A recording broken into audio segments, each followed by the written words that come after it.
Halo Kumaha, Damang, saatnya Anda menyimak Berita Bandung bersama saya Glenn Joshua. Sejumlah berita menarik akan kami sajikan untuk Anda. Berikut 3 berita utama hari ini.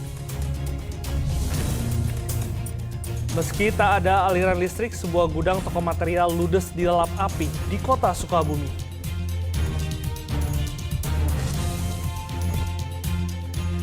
Seorang pemotor tewas terlilit kabel serat optik yang menjuntai di kawasan Dayakolot, Kabupaten Bandung.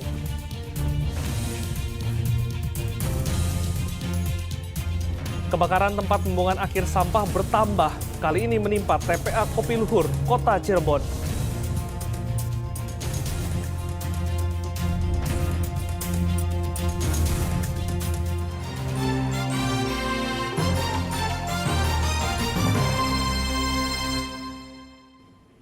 Gudang toko material ludes dilalap api di Jalan Raya Baros, Kota Sukabumi. Dugaan sementara api berasal dari puntung rokok yang dibuang warga.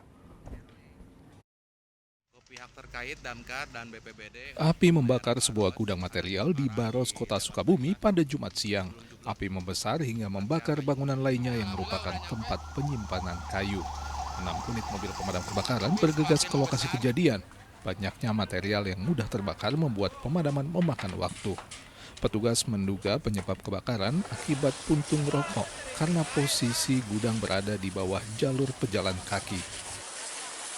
Belum jelas awal muasal ini sumber kebakaran.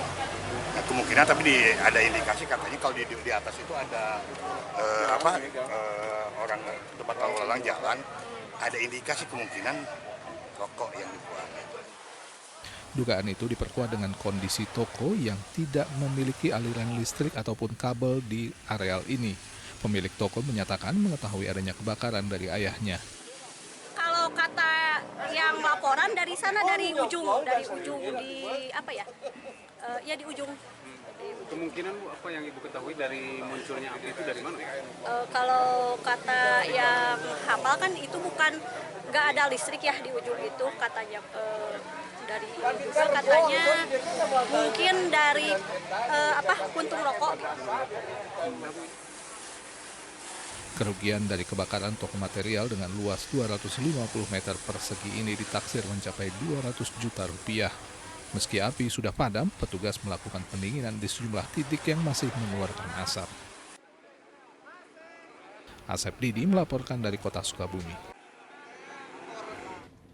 Seorang pedagang motor bekas di kawasan Purwakarta ditemukan tewas di dalam rumah tokonya pada Jumat lalu. Polisi belum memastikan penyebab kematian korban karena tidak ada barang berharga yang hilang.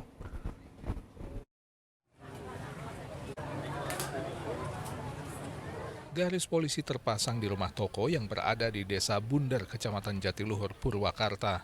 Polisi mendapatkan laporan seorang pria tewas dalam ruko tempat jual beli motor bekas ini. Laporan awal datang dari tetangga ruko yang curiga karena toko tak kunjung buka, padahal biasanya ruko sudah buka sejak pagi. Penasaran, ia dibantu warga lain membuka ruko. Namun baru terbuka celah sedikit, mereka mendapatkan Agus Subroto yang berusia 68 tahun sudah tergeletak di dalam. Gimana? Nah, curiga jam 8 udah buka, nggak buka. Ya ditengok rame-rame gitu. Oh gitu. Ya gitu doang. Jadi emang biasa bukanya jam berapa? Jam 7. Jam 7. Jam 8 nggak buka, dilihat bareng-bareng gitu. Takut curiga kenapa gitu kan. Dibuka bareng-bareng. Kalau di hari sebelumnya normal buka? Normal jam 7. Mendapatkan laporan warga, polisi datang lalu melakukan olah tempat kejadian perkara. Dari hasil sementara, tidak ada barang berharga dalam ruko yang hilang. Para saksi melapor ke pihak kepolisian. Kemudian kami laksanakan olah TKP. Hasilnya olah TKP tidak ada barang-barang yang hilang. Polisi juga belum memastikan penyebab kematian Agus. Jasad korban kemudian dibawa ke Rumah Sakit Bayu Asih Purwakarta untuk autopsi. Zainal Arifin melaporkan dari Purwakarta. Akibat kabel yang menjuntai di jalan, seorang pemotor tewas di kawasan Dayakolot, Kabupaten Bandung pada Sabtu lalu. Korban terpental hingga kepalanya membentur jalan.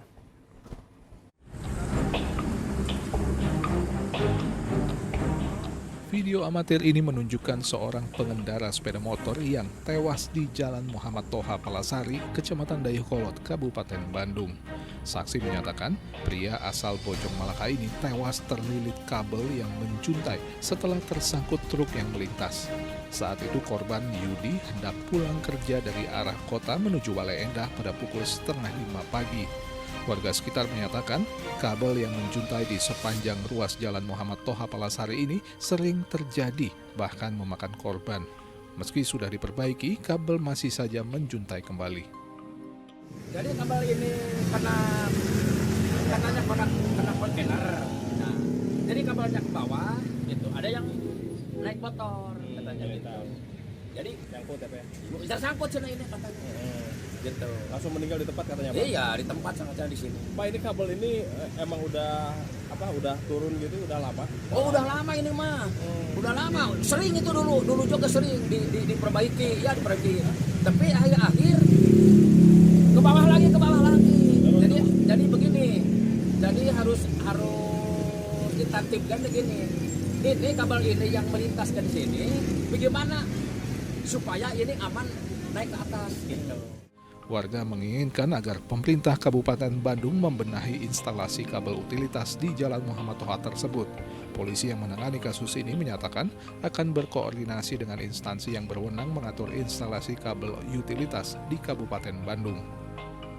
Kami akan melakukan koordinasi dengan pihak terkait yang membidangi untuk kabel melintang tersebut. Mungkin kami himbau kepada para pengendara khususnya roda 2 untuk tetap menjaga keselamatan dengan menggunakan helm SNI dan berhati-hati. Korban meninggal dengan luka pada kepala. Korban kemudian divisum ke Rumah Sakit Al Ihsan sebelum dibawa pihak keluarga untuk dimakamkan. Muhammad Abbas melaporkan dari Kabupaten Bandung.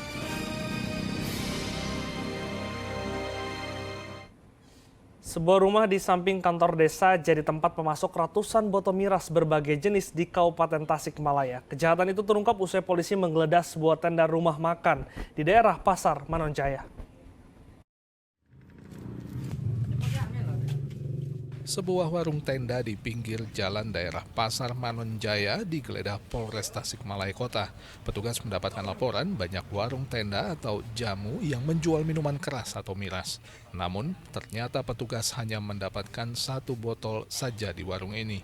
Tidak sampai di sana, polisi akhirnya mendatangi rumah penjual warung tenda. Dan benar saja, di dalam rumah yang dekat dengan kantor desa Margaluyu itu ditemukan ratusan botol miras berbagai jenis. Selain menemukan miras, petugas juga menemukan banyak botol kosong bekas miras. Polisi menduga miras dijual dengan memindahkan isinya ke kantong plastik agar tidak dicurigai oleh warga sekitar. Modus operandinya dituangkan ke dalam kantong plastik biar tidak ketahuan oleh masyarakat. Itu lokasinya di samping kantor desa, Pak ya? Betul, lokasi rumahnya di samping kantor desa.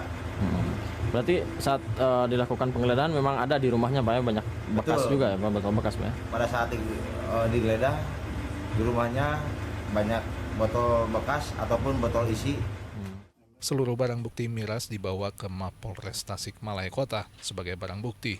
Sementara pemilik miras disanksi tindak pidana ringan. Eko Setiabudi melaporkan dari Kota Tasikmalaya.